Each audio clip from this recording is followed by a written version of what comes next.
Hey everybody, this is a topic that I've mentioned before, but I want to re-emphasize this and remind you guys, if you're driving a lot or even if you just have a car and you're driving it sometimes, please make sure that you get a dash cam. The reason for this is we see so many cases where a crash happens and a deaf person is involved, and oftentimes the police don't really talk with the deaf person, or maybe the communication is just not there. They don't focus on the deaf person's side of the story. They just talk to the hearing person. And so we can avoid any issues this might cause with dash cam footage. We can show the police officers there's proof 100%, no questions asked. It's right there.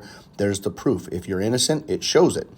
It proves anything that you need it to. So please, I know that sometimes it might be hard to either afford or it might be complex, but do your research and figure out how you can get a dash cam in your vehicle.